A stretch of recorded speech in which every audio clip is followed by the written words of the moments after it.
জোর বেরো, জোরে যাচ্ছে, জোরে যাচ্ছে। দাদুর বিচি এই খুলে গেল, এই খুলে গেল, এই খুলে গেল, খুলে গেল। আর সিজি দেখান তো আবার একটা মুখে, আবে সালে, মানে বিরিয়ানিটা মুখে নিল। ব্লগিংটা কি হয়, নরমালি কোনো দোকানে গিয়ে খাবার টেস্ট করে সেটাকে রিভিউ দেওয়া আর লোকজনকে বলা যে এখানে আসতে পারো কি পারো না, ঠিক আছে, এখানে খাবার ভালো, কত কি ইউজ হচ্ছে বা ফুড কালার ইউজ হচ্ছে না কি ইউজ হচ্ছে খেয়ে দিয়ে দেখে বলাটা হচ্ছে ফুড ব্লগিং। আরো এক রকমের ফুড ব্লগার হয় শ্রাদ্ধ বাড়ির ফুড ব্লগার। শ্রাদ্ধ বাড়িতে কে ব্লগ বানায় ভাই? শ্রাদ্ধ বাড়ি থেকে ব্লগ বানাচ্ছে। দেখো আজকে আমরা যাচ্ছি এমন একটা জায়গায়, শ্রাদ্ধ বাড়ি। পাবদা মাছের সাইজটা কি ভাবো বাড়া, মরেও শান্তি নেই, গিয়ে মাছের সাইজ দেখছে না শ্রাদ্ধ বাড়িতে গিয়ে। ইনি তো রিলেটিভস এর মধ্যে একজন মারা গেছেন, তো সেখানেই আমরা যাচ্ছি। আর সত্যি গাইস, যে মারা গেছেন না তাকে আমি কোনোদিনও দেখিনি। তাহলে বানা আজকে কেন আসছিস? আজকেও তো দেখতে পাবি না। Hey guys, welcome back to another video. তো আজকের ভিডিওটা কোনো রকম কোনো বাচ্চা ছেলে বা বয়স্ক বুড়োদের জন্য না, ঠিক আছে। ভিডিওটার মধ্যে গালাগালি থাকতে পারে, তো যারা নিজের রিস্কে দেখতে চাও ভিডিওটা অবশ্যই দেখো। আর দেখলে ভাই লাইক করো অবশ্যই এখন, ঠিক আছে। আর যারা নতুন এসে অবশ্যই সাবস্ক্রাইব করো। আসো খেলবো, খেলা হবে, খেলা হবে। ওয়েস্ট বেঙ্গল এখন তিনটে জিনিস পুরো রমরমিয়ে চলছে, ঠিক আছে। এক হচ্ছে বিরিয়ানির বিজনেস, এক হচ্ছে মানে ফুড ব্লগিং,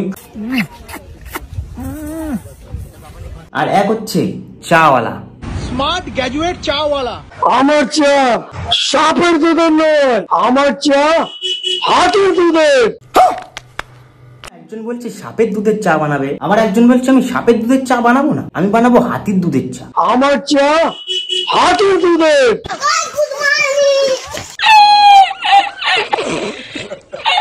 চলো বড় আমাদের কিছু ফুড ব্লগারদের ফুড ব্লগিং দেখে আসি। আরে দিদি এটা কি? তো দাদুর বিচি। আজকে ইনি পাঠার মাংস বিক্রি করছিলেন, আর এই যে এটা দেখতে পাচ্ছ এটা হচ্ছে পাঠার বিচি। বাহ বাহ, এবার এটাও দেখতে হবে ভাই, পাঠার বিচি খাবে এবার। আরে নিজের বরের আজকে এটাকেই রান্না করব, আর তার জন্য এটাকে কিনে নিয়ে চলে এলাম বাড়িতে এসে দেখো এবার এটাকে কাটার পালা, সাথে কিছুটা মাংস রয়েছে সেটাকে বার করে নিতে হবে, আর এই দুটো জিনিসকে আলাদা করে নিতে হবে। আর সাথে এই যে লম্বা মতন ঝুলছে, এটা কি বলো তো, আমি আর বলছি না, থাক বাজে কথা বলতে নেই। ওটা নুনু, ছাগলের নুনু ওটা। এই হচ্ছে ফুড ব্লগিং মারা, দেখেছো? ফুড ব্লগার মারা এগুলো। এবারে এগুলোকে কেটে নেব। ফেসবুকে এটা ফার্স্ট টাইম কেউ রান্না করতে চলেছে আর টেস্ট করতে চলেছে, তো তোমাদেরকে বিচি খাওয়া শেখাচ্ছে, বিচি করে নিলাম, ওটা থাক পাশে, পরে পিস করছি। এবারে এই জিনিসগুলোকে পিস পিস করে কেটে নিতে হবে। দেখো দেখতে কিন্তু অনেকটা চুস্তার মতন লাগছে। আর চুস্তার কথা মনে পড়লে একজনের কথা খুব মনে পড়ে, হ্যাঁ এই মালটা। একটু বিচিটা দিয়ে আর একটু আলু মাখিয়ে নিয়ে, আর ইউটিউবে আশা করছি প্রথমবার আমি এটা রান্না করেছি আর আমি এটা খাচ্ছি।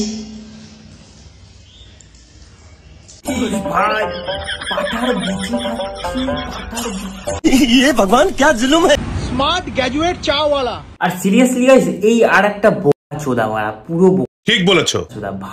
ভাটবাজ বুঝলো, ভাটবাজ হচ্ছে একটা ভাটবাজ। 6000 টাকার ক্রক্স পড়েছি, 6000 টাকা, 3000 টাকার চশমা মারা, 3000 টাকা, 3500 টাকার চশমা। আর গাইস ফুড ব্লগিং কমিউনিটিটা এখন এমন হয়ে গেছে যে ফুড ব্লগাররাই ফুড ব্লগারদেরকে রোস্ট করছে। এই যে দেখতে পাচ্ছ এই বিরিয়ানির হাড়ি, এই যে এত সেল, এই যে এত সেল আমার জন্য হয়েছে।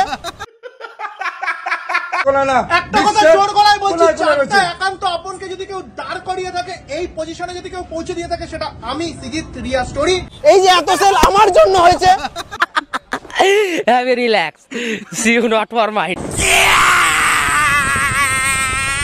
আর এই চলে এসছে বিরিয়ানির হাড়ি, এই খুলে গেল বিরিয়ানির হাড়ি। ও হো, দুর্দান্ত কিন্তু গন্ধ বেরিয়ে গেছে।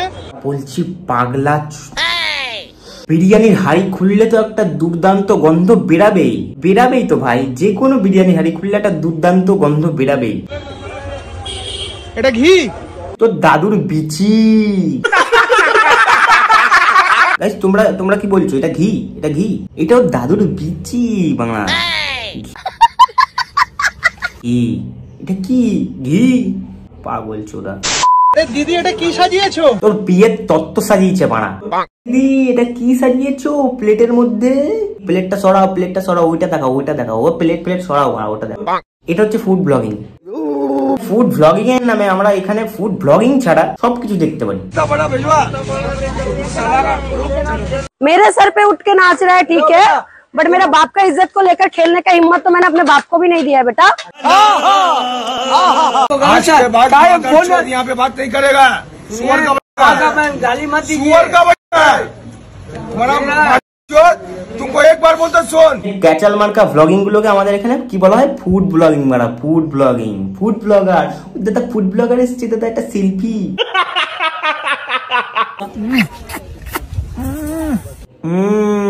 চোষার অভ্যেস আছে মনে হচ্ছে। মালটার হাব ভাব দেখে তো বেশ এক্সপিরিয়েন্স লাগছে। দাঁড়াও বলছি, বাড়া ব্লগিংটা তোমার বাহানা বলো, আসলে তুমি চুষতে ভালোবাসো। হ্যাঁ দেখেই বোঝা যাচ্ছে। মাঝে আবার এই সো কল্ড ফুড ব্লগার গুলো কন্ট্রোভার্সি বেঁধেছিল কারোর সাথে। আমাদের এখানে একজন রোস্টার আছে, নাম নিলাম না কারণ নাম ফাম নিচ্ছি না, তার সাথে আবার কন্ট্রোভার্সি বেঁধেছিল। সে থাকে হচ্ছে ঘুমায়, তার সাথে আবার কন্ট্রোভার্সি বেঁধেছিল। বাহ, একটু কন্ট্রোভার্সিতে কি হয়েছিল আমি একটু শুনে নি আর তোমাদেরকে একটু শোনাই, ভয়েসটা একটু শোনাই, মানে তার ভিডিও থেকে নেওয়া ভয়েসটা একটু শোনাচ্ছি তোমাদেরকে, শোনো জিনিসটা। তাদের লেভেল অনেক ডাউন, আমি অনেক উপরে উঠে গেছি, তারা জায়গায় পৌঁছতে পারছে না দেখে তোমার এইসব ছাপড়ির কথায় যদি আমি রিপ্লাই দিই নিজেকে ছোট করা হবে। এটা অ্যাকচুয়ালি এই হাবরার নামে কলঙ্ক, ছাপড়ি। তাদের লেভেল অনেক ডাউন। বলছি তাদের লেভেল অনেক ডাউন? ডাউন মানে এটা কি? মানে ভিউজ আসছে বলে তাদের লেভেল অনেক ডাউন? তুইও তো একদিন 0 থেকে উঠেছিলিস ভাই, আর উঠে গিয়ে এত ভাও তো ভালো না ভাই। তাদের লেভেল অনেক ডাউন, আর গাঁড়ে লাগিয়ে যাচ্ছিস কোনোদিন, ভালো মতন তোর লেভেল দেখাবো ওখানে বাড়া। No controversy, no PNPC. আচ্ছা, আমার নন্দিনীর দিদি হোটেলে যাওয়ার দম নেই, আমার যেতেও ইচ্ছা করে না। যে মানুষটা মানুষের সম্মান দিতে জানে না, যেই মানুষটা বাপ বয়সী লোকেদের সঙ্গে মারামারি করে তাদের আমরা নো কন্ট্রোভার্সি, নো পিএনপিসি। যেই মানুষটা বাপ বয়সী লোকেদের সঙ্গে মারামারি করে তাদের আমরা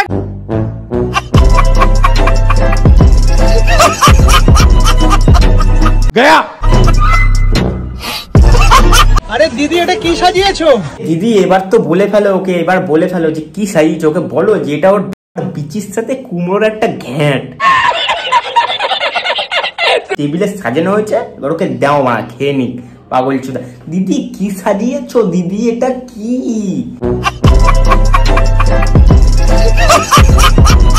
আর বাড়া যাদেরকে দেখছি সবাই ফুড ব্লগার, সব ভাই ঘরে ঘরে ফুড ব্লগার, ভাই ঘরে ঘরে ফুড ব্লগার। কিছুই তো খাটনি নেই, কিছুই তো, হ্যাঁ ঠিক বলেছিস, কোনো তো খাটনি নেই, শুধু মোবাইলটা নিয়ে গিয়ে এরম করো। দিদি এটা কি ফেলেছো?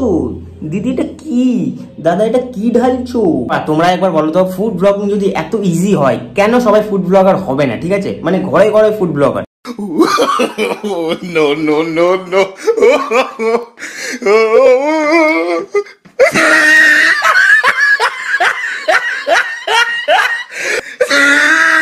আর এখন বারা সবাই ফুড ব্লগার গুলোকে গালি দিচ্ছে আর বলছে যে তোরা বারা ফ্রিতে কেন খেয়ে আসিস। তাদের আবার রাগ হয় সব কথা বলি না, ফ্রিতে খাই না। তোরা গান্ডে পিন্ডে গেলার ভিডিও থাকে, এইসবের ভিডিও থাকে, কিন্তু এটার ভিডিও থাকে না ভাই। এইসব ভিডিও থাকে ঠিক আছে, বাট পয়সা দেওয়ার ভিডিও থাকে না তো ভাই। সবাই বলছে তোরা বারা ফ্রিতে খাস, দোকানদারকে টাকা দিস না। তোরা বলতো কেউ কি ভুল বলছে? এটা না না না না, অ্যাকচুয়ালি তুই ছোট বয়সে এই যে কষ্ট করছিস, উনি যদি বয়স বড় মানুষ হতো, দাদার মতো মানুষ হতো, তাহলে পয়সা না নিলেও করবে। তুই যে 19 বছর বয়সে করে দেখাচ্ছিস, আমাদের শিক্ষা আমাদের ইয়ং জেনারেশন পেরো না। তোকে দেখে অনেক ছেলে গর্ব অনুভব করে, আমিও তোকে দেখে গর্ব অনুভব করি। এই পয়সা না এসছো, এটা যদি না নিয়ে আমি কোনোদিন আর তোর সাথে কথা বলবো না। তুমি এটা কিন্তু অনেক তুমি এসছো, এটাই অনেক। তোমরা অনেকে বলো যে ইউটিউবাররা নাকি ফ্রিতে খেয়ে বেড়ায়, সত্যি কি আমরা ফ্রিতে খেয়ে বেড়াই? না দাদা, আমার দোকানে এখনো অব্দি ওটা হয়নি। সো গাইস আমাদের মেন্টালিটি টোটালি ভাই ভুল। আমরা এদেরকে এতদিন ভুল ভাবতাম গাইস। দেখো কত সুন্দর একটা ছেলেকে, ছেলের কাছে খাবারটা খেলো, বিরিয়ানি খেলো, খেয়ে ছেলেটাকে টাকা দিচ্ছে গাইস। ছেলেটা টাকা নেবে না কিন্তু ছেলেটাকে টাকা দিচ্ছে, আর ক্যামেরা অন করা রয়েছে।